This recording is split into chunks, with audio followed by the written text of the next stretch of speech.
ఏ hero అయినా any budding hero నువ్వని కాదు, పెద్ద హీరోల దగ్గర నుంచి మనం తీసుకుంటే ఎక్కువగా మా ఎన్నో పాఠాలు నేర్చుకుని స్టెప్ బై స్టెప్ ఎక్కుతారు. అందులో ఫెయిల్యూర్స్ ఉంటాయి, సక్సెస్లు ఉంటాయి. బట్ నీకు బాగా నేర్పినవేవి ఫెయిల్యూర్సా సక్సెస్లా? ఆబ్వియస్లీ ఫెయిల్యూర్స్ అండి. సక్సెస్ నుంచి ఏం నేర్చుకోలేదా నువ్వు? సక్సెస్ నేర్చుకొని ఉండొచ్చు, బట్ జనరల్గా ఎలా ఉంటుందంటే నేను ఎలా ఎక్స్ప్లెయిన్ చేయండి. ఇప్పుడు మనం ఒక గేమ్ గెలిచాం అనుకోండి. ఇప్పుడు క్రికెట్ మ్యాచ్ ఉంది, గెలిచేదా మనం ఆనందంలో ఉంటాం. ఓడిపోయాం అనుకో ఆలోచిస్తాం ఏం తప్పులు చేసామని.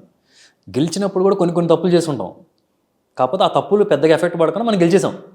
సో గెలిచినప్పుడు కన్నా ఓడిపోయినప్పుడు మనం ఎక్కువ ఆలోచిస్తాం. It's an opportunity for us to start thinking what is ఏమేమి తప్పులు చేసాం. వెనక్కి తిరిగి ఆలోచించుకుంటాం కదా. అలాగే ఆలోచించి సో మేజర్గా నాకనే కాదు ఎవరికైనా సరే failures will make them more better person. నేను అందుకే ఎవరికైనా ఇప్పుడు నీకేంటి నువ్వు లెక్కగా చెప్పాలి, నీ అభిమానులతో నువ్వు పంచుకోవాలి అంటే బేసిక్గా, లేదా ఇండస్ట్రీతో పంచుకోవాలనుకున్నా నిన్ను ఫెయిల్యూర్స్ వైపు నడిపించిన పాయింట్లు ఏంటి అసలు? ఫెయిల్యూర్స్ వైపు నడిపించిన పాయింట్లో ఫెయిల్యూర్స్ నేర్చుకున్న పాయింట్లో ఫెయిల్యూర్స్ వైపు నడిపిస్తాయి కొన్ని. మన మిస్జడ్జ్మెంట్స్ కావచ్చు, లేకపోతే కాంప్రమైజులు కావచ్చు, లేకపోతే కంపల్షన్ వల్ల ప్రాజెక్ట్ చేయొచ్చు. ఇష్టం లేక నేను ఇష్టం లేకనైతే ఎప్పుడు చేయలేదు, ఏ ప్రాజెక్ట్ చేయలేదు. నేను నమ్మేసాను కొందరిని. నమ్మకం ఉన్న చోటే మనం మోసపోతాం. అంటే ఇట్స్ లైక్ ఏదో మోసం చేయాలని కాదు, మనం నమ్మాం వాళ్ళు ఏదో మోసం చేయాలి, మనం ఏదో అనుకుంటాం. ఇప్పుడు ఈ మనిషి ఇలా ఉన్నారు, ఇది చేయగల మనం అనుకుంటాం కదా, వాళ్ళు ఏదో మనం మోసం చేశారని కాదు, అది మనం తప్పుగా అసెస్ చేసాం. వాళ్ళ బలం అనుకుంది బలం అయిండకపోవచ్చు. ఇప్పుడు కట్ చేస్తే ఇది, కట్ చేస్తే అది, ఇలా ఎక్స్ప్రెషన్ పెడతారు, ఇలా తీస్తాను సార్ అంటారు. మనం నిజంగా అలా వస్తుంది అనుకుంటాం కొన్నిసార్లు. అది ఫైనల్గా వచ్చేటప్పటికి అంత షేప్ అవ్వకపోవచ్చు. నేను అంతేకాకుండా మనకున్న సినిమా నాలెడ్జ్, ఇప్పుడు ఎదుటి వాళ్ళు తప్పు చేశారనే కాకుండా మనకు కూడా నేను స్వతహాగా నేర్చుకున్న నాలెడ్జ్లో నుంచి కూడా రావాలి కదా. ఇప్పుడు కథ ఎంచుకున్నప్పుడు కొన్నిసార్లు 99% నేను కథ యాక్సెప్ట్ చేస్తాను, సినిమా జరుగుతుంది. అవును, నేను ఆ కథని జడ్జ్ చేయడంలో కూడా మిస్టేక్, నా సైడ్ నుంచి కూడా మిస్టేక్ అవ్వచ్చు కదా. ఎవ్రీథింగ్ ఈజ్, ఇప్పుడు ఏంటంటే సినిమా ఇండస్ట్రీలోకి వచ్చినప్పుడు ఫస్ట్ డే నుంచి ఆ నాలెడ్జ్ ఉండదండి. స్లోగా గ్రో అవుతాం. ఎవరికి ఉండదు నాలెడ్జ్. ఎలా ఉంటుంది ఇదంటే డే టు డే బిజినెస్.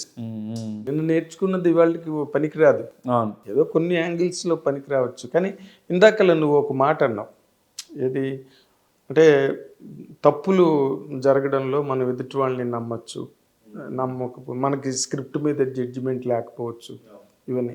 అలాంటి సినిమాలు చెప్పాలంటే ఏ సినిమాలు చెప్తావు? నీ ఆల్బమ్ నుంచి, నీ ఫిల్మోగ్రఫీ నుంచి? ఒకటి ఐ వుడ్ సే ఆడ్ మగడ్ర బుజ్జి నేను తప్పుగా అసెస్ చేశాను.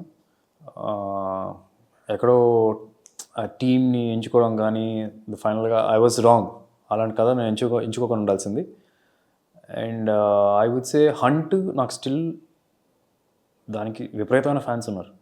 హంట్ సినిమాకి బాగుంటుంది సినిమా, కానీ ఆ కాన్సెప్ట్ని ఎవరు యాక్సెప్ట్ చేయలేదు. అసలు కాన్సెప్ట్ వైజ్ ఫెయిల్ అయ్యాను తీసుకోవడం.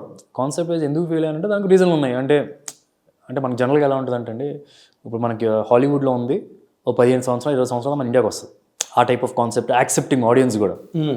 ఇప్పుడు మనకి ఎప్పుడైతే ఓటీటీ వచ్చిందో అది కొద్ది తగ్గింది, 2-3 సంవత్సరాల్లో మన దగ్గరికి వచ్చేస్తున్నాయి. At the same time Malayalam కాను మన టాలీవుడ్కి ఈ కొద్దిగా తెలుగుకి కొద్దిగా డిఫరెన్స్ ఉంది. అంటే వాళ్ళ సినిమాలు ఇప్పుడు మన వాళ్ళు యాక్సెప్ట్ చేస్తున్నారు, మనం చేసే కమర్షియల్ కైండ్ ఆఫ్ పెద్ద సినిమాలు వాళ్ళు ఇప్పుడు యాక్సెప్ట్ చేస్తున్నారు. సో వీఆర్ ఇచ్చిపుచ్చుకుంటున్నాం. సో ఇట్స్ ఆల్మోస్ట్ లైక్ ఒక ప్లాట్ఫామ్లో వచ్చాం. సో నేను చేసిన Hunt cinema it's remake of మలయాళంలో హిట్ అయిన సినిమా. అది జనరల్గా మన హీరోలు రెగ్యులర్గా చేయరు. కాకపోతే నేను ఎప్పుడైతే ఉప్పెన లాంటి సినిమా చూశాను, అది ఆడింది. ఉప్పెన లాంటి సినిమా అదేంటంటే సెక్షువల్గా వేరేగా ఉండి అది యాక్సెప్ట్ చేశారు మన ఆడియన్స్ ఫైనల్గా ఏదో ఐడియా అప్పటికి. కానీ మన దగ్గరికి వచ్చి ఇక్కడ యాక్సెప్ట్ చేయలేదు. దాని మీద నన్ను నమ్మకంతో అది చూశారు కదా, మనం ఇలా ఎక్స్పెరిమెంట్ చేసినప్పుడు కూడా యాక్సెప్ట్ చేస్తారేమో అనేది తీసుకున్నా హంట్. సో అట్లాంటి చిన్నవి కానీ ఐ లెర్న్ ఫ్రమ్ ఇట్. అంటే మొన్న కూడా నేను మీ డైరెక్టర్ ఇంద్రకంటి మోహన్ కృష్ణ గారిని ఇంటర్వ్యూ చేస్తున్నప్పుడు ఆ అమ్మాయి గురించి మీకు చెప్పాలి, నాకు ఇప్పటికే అది నా ఫేవరెట్ ఫిల్మ్ సార్ అని చెప్పాడు ఆయన. నాకు ఆ అమ్మాయి గురించి నాకు బాగా నచ్చిన సినిమా అండి. అది మేము బేసిక్గా ఫెయిల్ అయింది ఎక్కడంటే ఆడియన్స్కి తీసుకెళ్ళలేకపోయాం. ఇప్పుడు ఎట్లా ఉంటుందంటే అండి, ఇప్పుడు కమర్షియల్ సినిమా ఉన్నప్పుడు ఒక మంచి డైలాగ్ ఉంటుంది, ఒక పంచ్ ఉంటుంది, ఫైట్ ఉంటుంది, ఒక డైలాగ్ ఉంటుంది, ఇలా ఉంటుంది, టక్ అని కనెక్ట్ అయిపోతారు ఆడియన్స్. అప్పుడు థియేటర్ తీసుకురావడం ఈజీ. మనం ఆ అమ్మాయి గురించి మీకు ఇలాంటి సినిమా ఉన్నప్పుడు వీ విల్ హ్యావ్ టు అలాంటి దానిలో ఇట్స్ అన్ ఎక్స్పీరియన్స్. ఇప్పుడు డైలాగ్ ఉండదు, డైలాగ్ వచ్చి ఇలా పారే యుద్ధం ఎవరితోనే చేయొచ్చు, ఆయుధాలతో చేయొచ్చు. ఇప్పుడు ఈ సినిమాలో ఎలా కనెక్ట్ అయ్యారు జనాలు, అట్లాంటి డైలాగ్ దానిలో ఉండకపోవచ్చు. సో అప్పుడు మనం ఏంటంటే కమర్షియల్ సినిమాకు ₹1 కోటి ప్రమోషన్లో పెడితే నార్మల్ సినిమాకి ఇంకా ఎక్కువ పెట్టాలి అవును. To reach audience. అదే అండర్స్టాండ్. స్టోరీ బట్టి ఇట్స్ నాట్ అబౌట్ స్టోరీ బట్టి ఎంత బడ్జెట్ ఇన్వెస్ట్ చేయాలనే కాదు, ఆ స్టోరీ చేసిన దాన్ని బట్టి ఆడియన్స్కి తీసుకెళ్ళడం ఎలా తీసుకెళ్ళాలి. ఇప్పుడు మంజుబల్ బాయ్స్ వచ్చేటప్పటికి ఇట్స్ వర్డ్ ఆఫ్ మౌత్ వెళ్ళిపోయింది, టాక్ అని వెళ్ళిపోయింది. ఇప్పుడు ఇట్ వెంట్ స్లోలీ చిన్న చిన్న థియేటర్లు. మనం 2-3 థియేటర్లు వేసి మనం ఇప్పుడు ఫర్ ఎగ్జాంపుల్ మంజుబల్ బాయ్స్కి ఫస్ట్ డే కలెక్షన్ ఎవరు పట్టించుకోవచ్చు. అవును, ఇప్పుడు మన దానికి ఫస్ట్ డే కలెక్షన్ పట్టించుకుంటారు, అది లాస్ అని అనిస్తారు. కరెక్ట్. మంజుబల్ బాయ్స్ వచ్చేటప్పటికి it has is own time. అవును, స్లోగా బిల్డ్ అవ్వచ్చు, పెద్ద పట్టించుకోరు అసలు ముందు రిలీజ్ టైంలోనే. అవును. ఇప్పుడు ఏంటంటే ఇప్పుడు మంజుబల్ బాయ్స్ ఒకవేళ ఫస్ట్ డే ఓ మాదిరిగా కలెక్షన్ వచ్చినా సరే దానికి కారణం ఏంటి, ఆల్రెడీ అక్కడ సోషల్ మీడియా మొత్తం అన్ని వరల్డ్ మొత్తం ఒక ప్లాట్ఫామ్లో ఉంది, అక్కడ ఏం జరుగుతుందో మనకు తెలుసు. ఇప్పుడు అక్కడ హిట్ అయిందని వచ్చి అందరూ మాట్లాడుకుంటున్నారు, జెన్యూన్గా మాట్లాడుకుని ఎన్ని నెంబర్స్ వచ్చాయి అంటున్నారు, అది ఇక్కడికి వచ్చింది. సో అందుకని ఇమీడియట్గా రీచ్ అయింది, పబ్లిసిటీ వరకు రీచ్ అయింది. ఇప్పుడు మన దగ్గరికి వచ్చేటప్పటికి ఆ అమ్మాయి గురించి మించి మన షో లేరు, మన ఇక్కడ వేయలేం కదా, we cannot, because it's twist based అది కూడా. అవును. సో మనం ఏంటంటే పబ్లిసిటీ వైజ్ బాగా స్పెండ్ చేయాలి. అవును, ఎక్కువ చిన్న ప్రోడక్ట్కి ఇంకా ఎక్కువ చేయాలి, పబ్లిసిటీ, ఎక్కువ రీచ్ కావాలి. అవును. ఇప్పుడు బాహుబలి లాంటి సినిమా ఫస్ట్ పార్ట్కి ₹1 కోటి ఖర్చు పెట్టారంట. మన మన మన సినిమాలో 5-6 కోట్లు చేసే సినిమాలు ₹1 కోటి ఖర్చు పెడతారు. ఎందుకు వెళ్ళింది అలా? ఎందుకంటే ఆల్రెడీ ఆడియన్స్లో వెళ్ళిపోయింది అది, ఆడియన్స్ మాట్లాడుకుంటే. So that was the publicity. So పెద్ద సినిమాలకి అంత అవసరం లేదు, చిన్న సినిమాలకి ఎక్కువ కావాలి.